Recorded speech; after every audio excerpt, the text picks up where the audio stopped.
Thank you, Madam Chair, Mr. Secretary General, ambassadors, distinguished guests, ladies and gentlemen.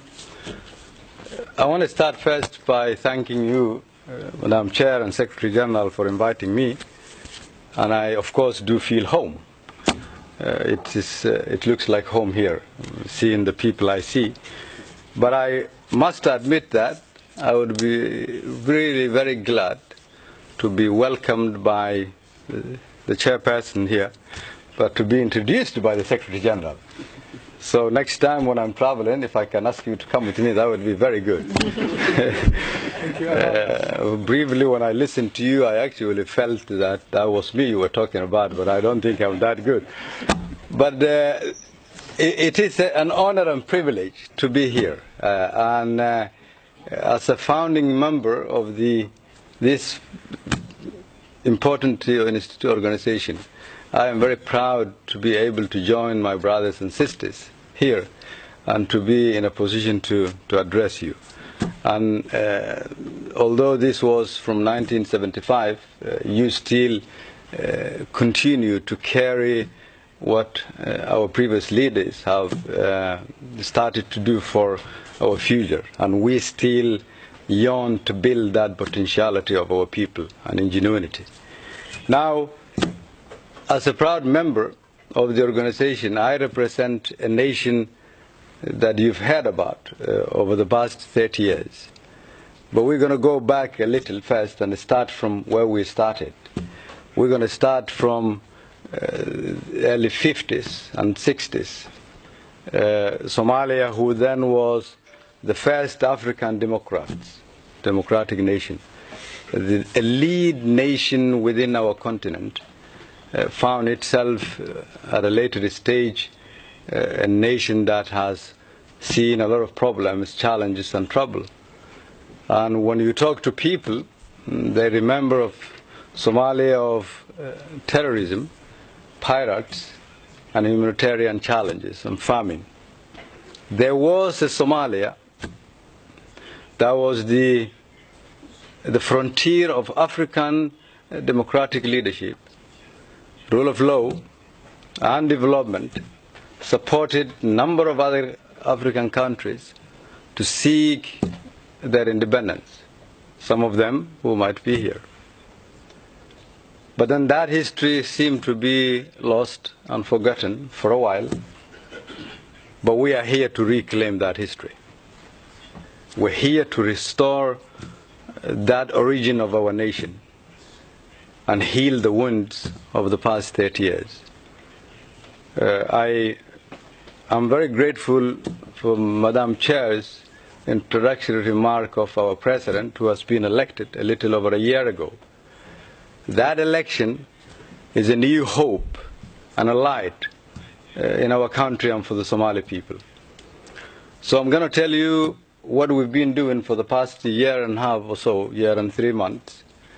And I will tell you a little bit of our expectations and how we, those of us from the 3 different continents that this organization represents, how we should support one another and move our parts of the world forward. To rebuild our nation, our government now works on 3 major pillars that we concentrate on. The first one, because we are fighting terrorism, we're trying to rebuild the security institutions of our country.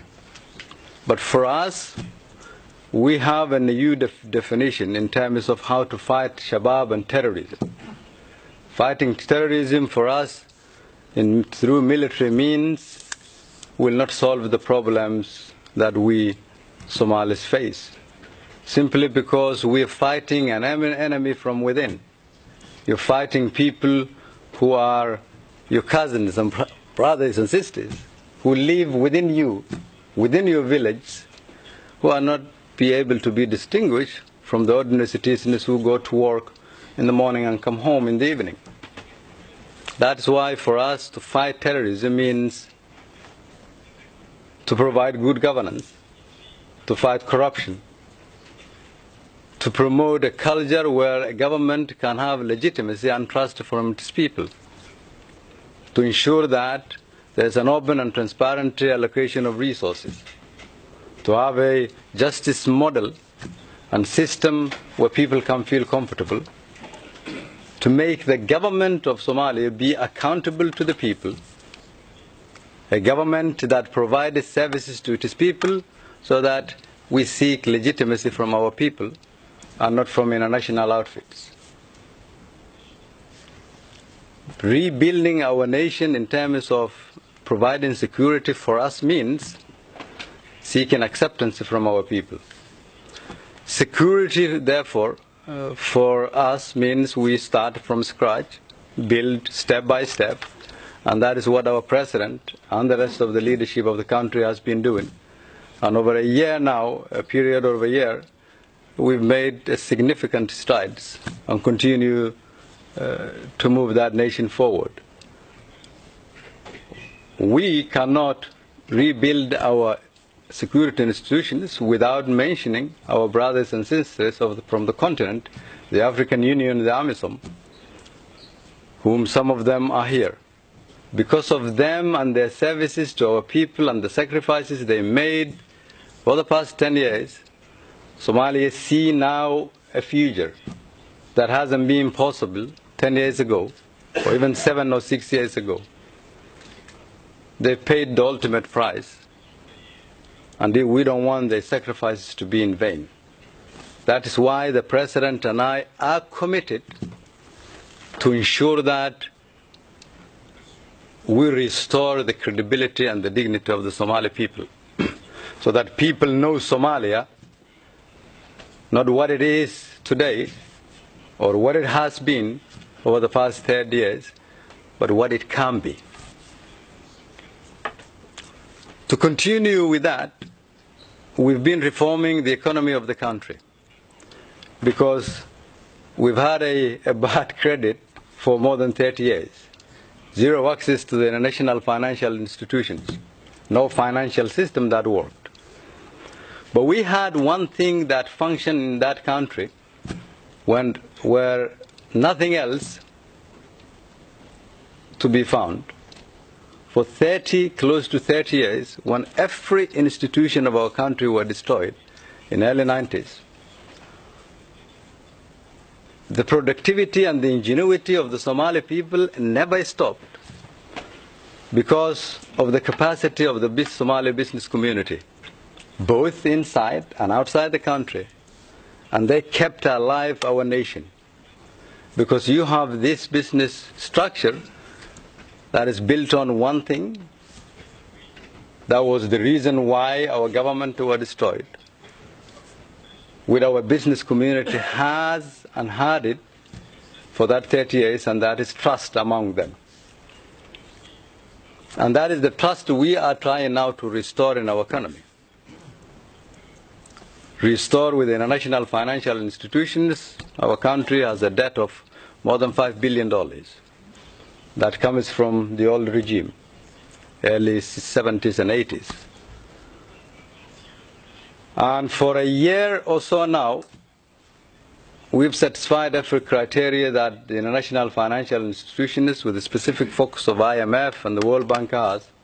And now there is this major potential for our nation to reach pre-arrears clearance now in June or July, short period arrears clearance with a long objective and focus on debt relief.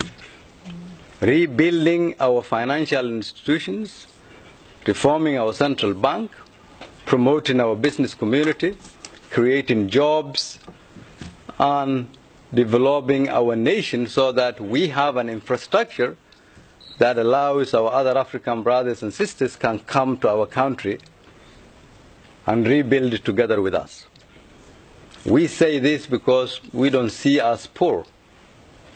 We see us a nation with a lot of potential. Longest coast in the continent. Potential in oil and gas, minerals, in fishing, agriculture, services and logistics, geographical location, you name it. A nation with a lot of potential that have had a problem. So the way we see and approach the world for us now is not to ask for handouts. We ask them who is willing to do business with us. And I understand that is the foundation under which you are guided as an organization. So we hope that in a very near future, there will be a lot of people from our neighbors and other countries in our different continents who will join and come and take part of our